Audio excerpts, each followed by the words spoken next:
Alright, now that you're signed up for aweber, we're going to actually get into creating your web form, and we'll show you how to actually start getting some names into your database. Alright, you're going to be at the aweber login page. That's aweber.com.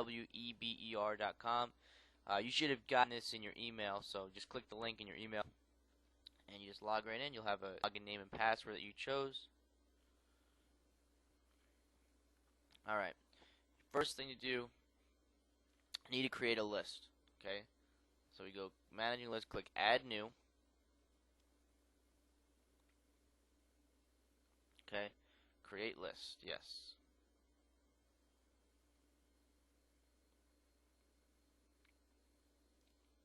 Okay, now it's going to give you the option to put a name on the list. They're going to see this name if someone was to, let's say, get on your list and then later on decide that they wanted to cancel their subscription to your list or unsubscribe to your list. This is what they're going to see in the message. You know, you have been subscribed to this list. So you want it to be somewhat descriptive so someone understands what they're signing up to. You may want to put like your city name, deals, or like, for example, I don't know where, whatever your city is, something along those lines. Whatever that's kind of your own preference thing. Next step, you have to put a short list description. Okay, again, this is something that they will view on the unsubscribe page. So,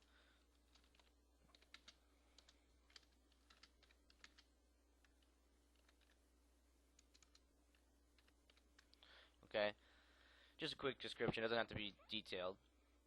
Alright, leave multiple unsubscribe blank for right now. And enable tracking of HTML messages. Yeah, I leave that checked. Okay, so click save. Alright, now next step, we're going to scroll down. Company branding. Company name, you're going to enter your home buying business. If it's just you, XYZ buys houses, whatever you have as a name. If you have a logo for your home buying business, you can enter it right here. You can put it up on the website. I'll show you how to do that. And you can enter it right in here and it'll pop up on, whenever someone goes to look at your email list.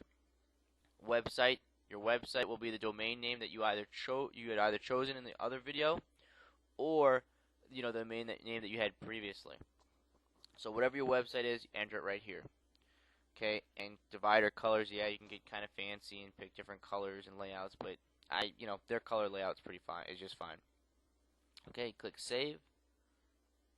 Alright, now we're gonna go.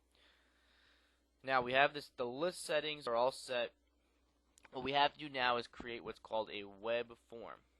This is the code. It's gonna give us a line of code to put on our website template.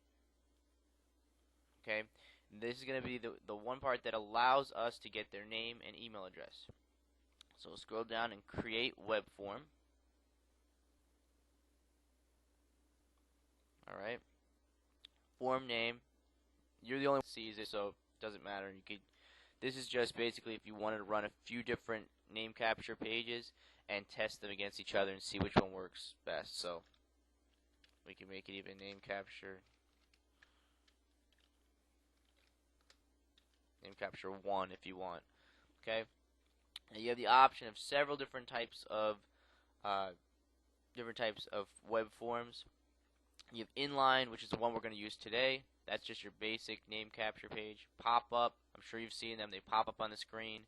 Pop under, these are like pop-ups, but they're harder to block. And you got the exit pop-up. The exit pop-up is what comes up after someone hits the X and exits out of your website. Then it comes up.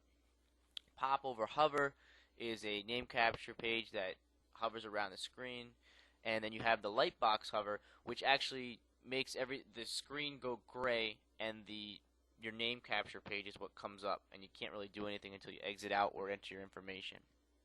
Alright, now for right now you're going to click inline.